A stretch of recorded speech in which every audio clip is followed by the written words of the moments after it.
ಉಳಿದ ಹೊರ ಜಿಲ್ಲೆಗಳು ಅಂದ್ರೆ ರಾಜ್ಯಾದ್ಯಂತ ಪ್ರಚಾರ ಕಾರ್ಯ ಯಾವ ರೀತಿ ಪ್ಲಾನ್ ಮಾಡ್ಕೊಂಡಿದ್ದೀರಾ?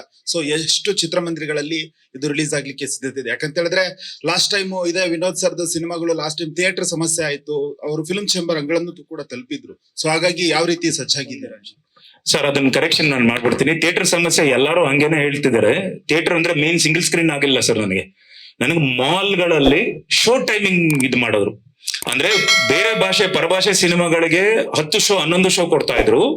ನಮ್ಮ ಸಿನಿಮಾ ಎಕ್ಸಾಕ್ಟ್ಲಿ ಬೆಳಗ್ಗೆ 7:30 ಶೋ, ನೈಟ್ 9:30 ಶೋ ಕೊಡ್ತಿದ್ರು. ಅಂಡ್ ಫಸ್ಟ್ ವೀಕ್ ಚೆನ್ನಾಗಿ ಹೋಗ್ತಿರೋ ಸಿನಿಮಾ ಅದು. ನಾನು ಕಲೆಕ್ಷನ್ ಲಿಸ್ಟ್ ತೋರಿಸಿದ್ದೆ. ಲಿಸ್ಟ್ ತೋರಿಸಿ ಚೆನ್ನಾಗಿ ಆಗಿಲ್ಲ ಅಂದ್ರೆ ಅವ್ರದ್ದೊಂದು ನಾರ್ಮ್ಸ್ ಇದೆ, ಇಷ್ಟ ಆಗ್ಲೇಬೇಕು ಕಲೆಕ್ಷನ್ ಅಂತ ಹೇಳಿ. ನಮ್ದು ಆಲ್ಮೋಸ್ಟ್ 80% 85% ಇದ್ದಾಗ್ಲೂ ಅವರು ಶೋಗಳು ಕಮ್ಮಿ ಮಾಡಿದ್ರು. ಅದಕ್ಕೆ ನಾನು ಎಷ್ಟೇ ಕಾಲ್ ಮಾಡಿ ನಾನು ನೇರ ಮಾತಾಡಿದ್ರು ಅವ್ರು ಕರೆಕ್ಟ್ ಆಗಿ ಸ್ಪಂದಿಸ್ತಿಲ್ಲ ನನಗೆ. ನಾನು ಮಾತಾಡದೆ ಅದಾದ್ಮೇಲೆ ನಾನು ಹಾಗೂ ಅನಿಲ್ ನಮ್ಮ PR ಕೆಲಸ ಮಾಡ್ತಿದ್ರು. So we went there. ನಾವು ಕೂತ್ಕೊಂಡು ಮಾತಾಡಿದಾಗ ಅವರು ಕರೆಕ್ಟ್ ಆಗಿ ಇನ್ನೂ ನಮ್ಗೆ ಸ್ಪಂದಿಸ್ತಾ ಇರ್ಲಿಲ್ಲ. ಅದಕ್ಕೆ ಕಾರಣ ನಮ್ಮ ಡಿಸ್ಟ್ರಿಬ್ಯೂಟರ್ ಮಾದೇವ ಯಾರು ಡಿಸ್ಟ್ರಿಬ್ಯೂಟ್ ಮಾಡಿದ್ರು ಗೊತ್ತಾ, ಅವರು ಕಾರಣ. ಯಾಕೆ ಅಂದ್ರೆ ಲಾಸ್ಟ್ ಮೂಮೆಂಟ್ ಅಲ್ಲಿ ಪ್ರೊಡ್ಯೂಸರ್ ಹೋಗಿ ಅವ್ರಿಗೆ ಪ್ರೊಡ್ಯೂಸರ್ ಬದಲಾವಣೆ, ಡಿಸ್ಟ್ರಿಬ್ಯೂಟರ್ ಬದಲಾವಣೆ ಆಯ್ತು. ಡಿಸ್ಟ್ರಿಬ್ಯೂಟರ್ ಬದಲಾವಣೆ ಆದಾಗ ಲಾಸ್ಟ್ ಮೂಮೆಂಟ್ ಅಲ್ಲಿ ಬೇರೆ ಡಿಸ್ಟ್ರಿಬ್ಯೂಟರ್ ತಗೊಂಡ್ರು. ಅಲ್ಲಿಗೆ ಪ್ರಾಬ್ಲಮ್ ಆಯ್ತು. ಇಲ್ಲಿ ನಮಗ್ ಸಮಸ್ಯೆನೇ ಬರಲ್ಲ ಸರ್, ಯಾಕಂದ್ರೆ ನಮ್ಮ ಹತ್ರ ಒಂದು ಆನೆನೇ ಇದೆ ಇವತ್ತು KVN ಅವರು. ಸೊ ಇವೆಲ್ಲ ಏನು ಪ್ರಾಬ್ಲಮ್ ಆಗಲ್ಲ. ಮಿಕ್ಕಿದ್ದು ಕ್ವಶನ್ ಅವ್ರು ಆನ್ಸರ್ ಮಾಡ್ತಾರೆ. Sir ಸಿಗ್ತಲ್ಲ answer. ವಿನಯ್ ರಾಜ್ಯಾದ್ಯಂತ ಎಷ್ಟು ಥಿಯೇಟರ್ಗಳ ರಿಲೀಸ್ ಆಗ್ತಿದೆ ನಂಬರ್ ಹೇಳಿ ಸರ್. ಇನ್ನು ಮೀಟಿಂಗ್ ನಡೀತಾ ಇದೆ, ಇನ್ನೊಂದು ವಾರದಲ್ಲಿ ಥಿಯೇಟರ್ ಸಿಗುತ್ತೆ.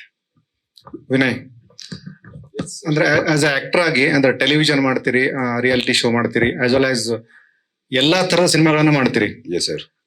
ಒಬ್ಬ ಆಕ್ಟರ್ ಆಗಿ ತುಂಬಾ ಕನ್ವಿಕ್ಷನ್ ಆಗಿ ನಿಮ್ಮನ್ನ ನೀವು ಇನ್ವಾಲ್ವ್ ಮಾಡ್ಕೊಂಡು ಎಲ್ಲಾ ಪ್ರಾಜೆಕ್ಟ್ ಗಳಲ್ಲೂ ನೀವು ಒಂದು ಮೇನ್ ಲೀಡ್ ಆಗಿ ಕಾಣಿಸ್ಕೊಳ್ಳುವಂತದಕ್ಕೆ ಒಂದು ಸ್ಟ್ರಾಂಗ್ ಸೀಕ್ರೆಟ್ ಇರುತ್ತೆ. ಏನ್ ಸೀಕ್ರೆಟ್ ಅಂತ ಅಂದ್ರೆ ಆಲ್ಮೋಸ್ಟ್ ಎಲ್ಲ ಸಿನಿಮಾಗಳನ್ನ ಮಾಡ್ತಾರೆ. We are very happy about your career. It's all opportunity and ನಿಮ್ಮೆಲ್ಲರ ಬ್ಲೆಸ್ಸಿಂಗ್ಸು ಸರ್ ಅಷ್ಟೇ. ಬಿಕಾಸ್ ಕನ್ನಡ ಸಿನಿಮಾ ಎಲ್ಲರೂ ಹೇಳ್ತಾ ಇದಾರೆ ಸಿನಿಮಾ ಥಿಯೇಟರ್ಗೆ ಜನರು ಬರ್ತಿಲ್ಲ ಅಂತ ಅಂದ್ಬಿಟ್ಟು. I think that law will be broken by this movie. ಈ ಸಿನಿಮಾ ಸ್ಟಾರ್ಟ್ ಆದ್ಮೇಲೆ ಖಂಡಿತ ಜನರು ವಾಪಸ್ ಸಿನಿಮಾ ನಂಬ್ಕೊಂಡು ಥಿಯೇಟರ್ಸ್ ಬರ್ತಾರೆ. ಅಂಡ್ ಆಲ್ಸೋ ಅದಕ್ಕೆ ಕಾರಣ ಏನು ಅಂದ್ರೆ, ಈಗ ತಾರಮ್ಮ ಹೇಳ್ದಂಗೆ ನಮ್ಮ ಫ್ಯೂಚರಿಸ್ಟಿಕ್ ಡೈರೆಕ್ಟರ್ ಒಂದು ಪಾಸ್ಟ್ ಹೋಗ್ಬಿಟ್ಟು ಆ ಪಾಸ್ಟ್ ನ 80s ತೆರೆ ಮೇಲೆ ತಗೊಂಡ್ ಬಂದಿದ್ದಾರೆ. ಅದನ್ನ ಥಿಯೇಟರ್ ಅಲ್ಲಿ ನೋಡಿದ್ರೇನೆ ಚೆನ್ನಾಗಿರತ್ತೆ. ಆ 80sಗೆ ಹ್ಯಾಂಡ್ ಪಿಕ್ ಮಾಡಿರುವಂತ ಕ್ಯಾರೆಕ್ಟರ್ಸ್ ಅಂಡ್ ಅದಕ್ಕೆಲ್ಲ ಲೀಜರ್ ಕೊಟ್ಟಿರುವಂತ production house and most of all ನಮ್ ವಿನೋದ್ ಸರ್ ಪ್ಲೇ ಮಾಡಿರೋದು. ಅವ್ರ ಜೊತೆನಲ್ಲಿ ಇರುವಂತ ಅಷ್ಟು ಕ್ಯಾರೆಕ್ಟರ್ಸ್ ಆಗ್ಲಿ ನಾನಾಗ್ಲಿ ಪ್ರತಿಯೊಬ್ಬರಿಗೂ ಒಂದು ಮೋಟಿವೇಶನ್ ಕೊಟ್ಟು ಇದೇ ರೀತಿ ಮಾಡ್ಬೇಕು ಅಂತ ಒಂದು ದಾರಿ ತೋರಿಸ್ಕೊಟ್ಟು ಟೀಮ್ ಜೊತೆನಲ್ಲಿ ಒಂದು ಮಾಡಿದಾಗ I think this kind of compliments will flow. ಜೊತೆಗೆ ವಿನಯ್ ಅವ್ರು ಯಾವುದೇ ಪ್ರಾಜೆಕ್ಟ್ ಮಾಡಿ ಬಂದಂದ್ರೆ ಒಂದಷ್ಟು ವಿಷಯಗಳು ವೈರಲ್ ಆಗ್ತವೆ. ಇಲ್ಲಿ ಏನು ವೈರಲ್ ಆಗ್ಬೋದಂತ ಸರ್, ಒಂದು ವೈರಲ್ ಆಗಿರೋ ಪ್ರಾಜೆಕ್ಟ್ ನ ತಗೊಂಡ್ ಬಂದು ಇಲ್ಲಿ ಸ್ವಲ್ಪ ಇದು ಮಾಡಿದೀವಿ, ಪ್ಲೇಸ್ ಮಾಡಿದೀವಿ ಅಷ್ಟೇ. ನಮ್ಮ ಮಚ್ ಬ್ರದರ್ ಇವತ್ತು ಬರ್ಬೇಕಾಗಿತ್ತು, ಬಟ್ ಅವನು ಎಲ್ಲೋ ಶೂಟ್ ನಲ್ಲಿದ್ದಾನೆ, ರಜತ್. ಅದಕ್ಕೆ ಕೇಳಿದ್ ನಾನು. ಸೊ ಅದ್ರದ್ದು ಒಂದು ಗ್ಲಿಮ್ಸ್ ಇಲ್ಲೂ ನೋಡೋದಕ್ಕೆ ಸಿಗತ್ತೆ ಅಂತ ಹೇಳ್ತೀನಿ sir. Thank you so much. Padma madam ಇಲ್ಲಿ ನಮಸ್ತೆ. ನಾವು ಸುಮ್ನೆ ಬಾಯಿ ಮಾತಿಗೆ ಆಗಾಗ ಹೇಳ್ತಾ ಇರ್ತೀವಿ ಉತ್ಸಾಹಿ ನಿರ್ಮಾಪಕರು ಬರಬೇಕು ಅಂತ, ಆದ್ರೆ ಅದನ್ನು ಉಳಿಸ್ಕೊಳ್ಳೋ ಜವಾಬ್ದಾರಿ ಕೂಡ ಈಗ ಇಂಡಸ್ಟ್ರಿ ಇದೆ. ನೀವು ನೋಡ್ತಾ ಇದ್ದೀರಾ ಇಂಡಸ್ಟ್ರಿಯಲ್ಲಿ ಏನೇನಾಗ್ತಿದೆ, ನಾನು ಯಾವ ರೀತಿ ತಯಾರಾಗಬೇಕು ಅಂತ? ಸರ್, ಒಂದಂತೂ ಸತ್ಯ ಹೇಳ್ತೀನಿ, ಪ್ರತಿಯೊಬ್ಬ ಪ್ರೊಡ್ಯೂಸರ್ಗು ಒಂದು ಸಿನಿಮಾ ಮಾಡಿದ್ಮೇಲೆ ಭಯ ಅನ್ನೋದಿರುತ್ತೆ. ಖಂಡಿತ ನಾನು ಈ ವೇದಿಕೆ ಮೇಲೆ ಕುತ್ಕೊಂಡು ಹೇಳ್ತಾ ಇದ್ದೀನಿ, ಆ ಭಯನೇ ಇಲ್ಲ ನನಗೆ. ಯಾಕಿಲ್ಲ ಅಂದ್ರೆ 100% ನನ್ನ ಸಿನಿಮಾ ಗೆಲ್ಲುತ್ತೆ ಅನ್ನೋ ಒಂದು ಭರವಸೆ. ಬಟ್ ಇಂಥ ಆರ್ಟಿಸ್ಟ್ ಜೊತೆ ಕೆಲಸ ಮಾಡಿದ್ದೀನಲ್ಲ ಅನ್ನೋ ಭರವಸೆ, ನಮ್ಮ ಡೈರೆಕ್ಟರ್ ಸರ್ ಮೇಲಿರೋಂಥ ಭರವಸೆ, ನನಗೆ ಯಾವುದೇ ರೀತಿ ಭಯ ಇಲ್ಲ. ಇದರಲ್ಲಿ ತುಂಬಾ ಅಚ್ಚುಕಟ್ಟಾಗಿ ನಿಭಾಯಿಸಿದ್ದೀವಿ.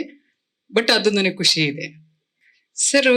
ನಾನು ಹೋಸತಿ ನೀವು ಹೇಳ್ದೆ ಅನ್ನಿಸ್ತದೆ ನನಗೆ. ವೇಣು ಸರ್ ಆಗ್ಲಿ ನಮ್ಮ ಡೈರೆಕ್ಟರ್ ಆಗ್ಲಿ, ನಾವು ಹೆಂಗಿತ್ತು ನಮ್ಮ ಜರ್ನಿ ಅಂದ್ರೆ ನಮ್ಮ ತಾರಮ್ಮ ಹೇಳಿದ್ರು ಒಂದ್ ಸ್ವಲ್ಪ. ಬಟ್ ತುಂಬಾ ಹ್ಯಾಪಿ ಸರ್. ತುಂಬಾ ಜರ್ನಿಲಿ ನಾನು ಇಂಥವ್ರ ಜೊತೆ ನನ್ನ ಮಗಂಗೂ ನಾನು ಥ್ಯಾಂಕ್ಸ್ ಹೇಳ್ತೀನಿ. ಯಾಕೆಂದ್ರೆ ಇಂಥವ್ರನ್ನ ಈ ಸಿನಿಮಾ ಕರ್ಕೊಬಂದಲ್ಲ, ಅದು ಹೇಳ್ಕೊಳ್ಳಿಕ್ಕೆ ಸಾಧ್ಯ ಇಲ್ಲ. ಬಟ್ ದೇವರು ನಮ್ಗೆ ಇವ್ರ ಜೊತೆ ಕೆಲಸ ಮಾಡೋಕ್ಕೆ ಅವಕಾಶ ಕೊಟ್ಟಿದ್ದಾನಲ್ಲ, ನಾನು ಹೃದಯಪೂರ್ವಕ ಧನ್ಯವಾದಗಳು ಸರ್ ಅವ್ರಿಗೆ. ಖಂಡಿತ ಇದೆ, ಖಂಡಿತ ಒಂದು ದೊಡ್ಡ ಮಟ್ಟಿಗೆ ಪ್ಲಾನ್ ಇದೆ. ಬಟ್ ನಿಮ್ಮೆಲ್ಲರ ಆಶೀರ್ವಾದ, ದೇವರ ಆಶೀರ್ವಾದ, ಅಭಿಮಾನಿಗಳ ಆಶೀರ್ವಾದ ಎಲ್ಲರದು ಇದ್ರೆ ಖಂಡಿತ ನಾವು ಒಂದು ದೊಡ್ಡ ಪ್ಲಾನ್ ಮಾಡ್ತಾ ಇದ್ದೀವಿ. ಮುಂದಿನ ದಿನಗಳಲ್ಲಿ ಅದನ್ನ ನಾವು ಪ್ರಸ್ತಾಪ ಮಾಡ್ತೀವಿ. ಲೇಟೆಸ್ಟ್ ಹಾಗೂ ಇಂಟ್ರೆಸ್ಟಿಂಗ್ ಸುದ್ದಿಗಳಿಗಾಗಿ ಬಾಸ್ ಟಿವಿ ಕನ್ನಡ ಚಾನೆಲ್ನ ಸಬ್ಸ್ಕ್ರೈಬ್ ಮಾಡಿ. ಹಾಗೆಯೇ ಬೆಲ್ ಐಕಾನ್ ಪ್ರೆಸ್ ಮಾಡಿ. ಇದರ ಜೊತೆಗೆ ಫೇಸ್ಬುಕ್, ಇನ್ಸ್ಟಾಗ್ರಾಮ್, ಎಕ್ಸ್ ನಲ್ಲೂ ಮಿಸ್ ಮಾಡದೆ ಫಾಲೋ ಮಾಡಿ.